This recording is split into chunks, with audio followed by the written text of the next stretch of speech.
peace of mind. What do you feel beside?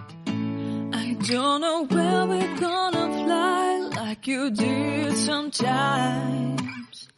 Seeing Salut à tous! On se retrouve pour une petite recette rapide pour aujourd'hui. Donc la recette de panna cotta coulis de fruits rouges.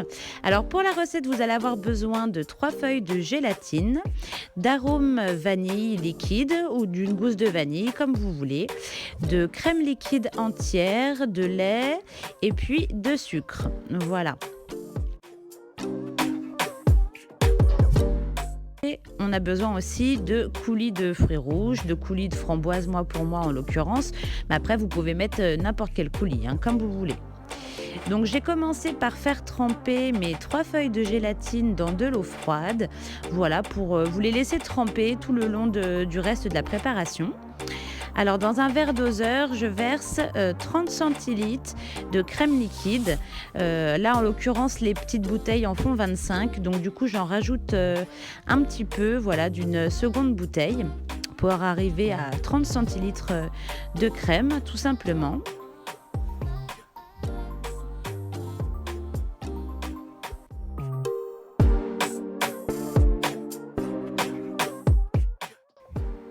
Et j'y rajoute 10 centilitres de lait.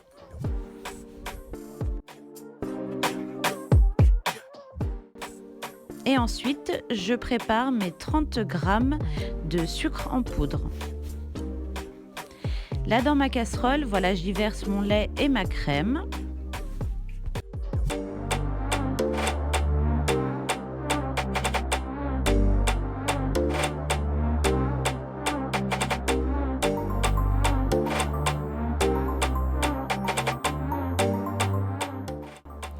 Ensuite, j'y ajoute l'équivalent d'une demi-cuillère à café à peu près de vanille liquide et j'y verse mes 30 grammes de sucre. L'objectif maintenant, c'est de faire infuser légèrement la vanille. Donc si vous avez une gousse de vanille, c'est vrai que ça demande un peu plus d'infusion. Mais voilà, pour la vanille liquide, ça va vite. Et puis de faire fondre surtout le sucre.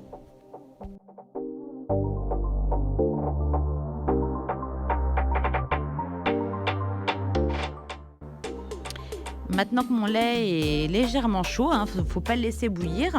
Du coup, je passe à l'essorage de ma gélatine. Donc voilà, je la presse bien dans mes mains. Je le fais plusieurs fois pour être sûr qu'il ne reste pas trop d'eau parce que sinon ça va venir se mélanger avec la crème. Et puis donc vous mettez directement votre gélatine dans la crème. Vous mélangez bien. C'est pour ça aussi qu'il faut faire chauffer le mélange pour que la gélatine puisse bien se dissoudre à l'intérieur.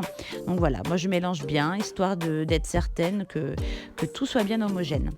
Ensuite, je verse directement le mélange dans mes pots. Donc là j'en avais pris 5, j'ai vu un peu large. Finalement je vais en remplir que 4. Honnêtement, si j'avais eu un peu plus de gélatine, je pense que j'aurais fait j'aurais au moins doublé la recette pour qu'on en ait un petit peu plus. Mais bon voilà, ça nous en fera 2 chacun. Parce que mon chéri, il aime pas trop ça, lui, la panna cotta, la texture un petit peu gélifiée, c'est pas trop son truc. Donc voilà, ça nous en fera pour moi et Samy pour des petits desserts supplémentaires.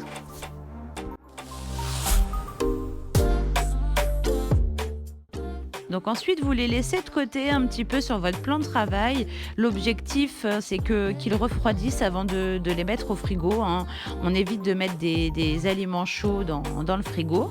Donc là, ça y est, un peu de temps est passé depuis que je les ai terminés. Je remets les couvercles et puis je vais passer directement à les mettre au frigo. Le mieux, c'est de les faire la veille pour les manger le lendemain. Et quand votre préparation elle est bien solide, vous pouvez rajouter votre coulis par-dessus et c'est prêt. En tout cas, j'espère que la vidéo vous aura plu. Moi, je vous fais plein de gros bisous et puis on se retrouve très prochainement dans une nouvelle vidéo. Salut les amis!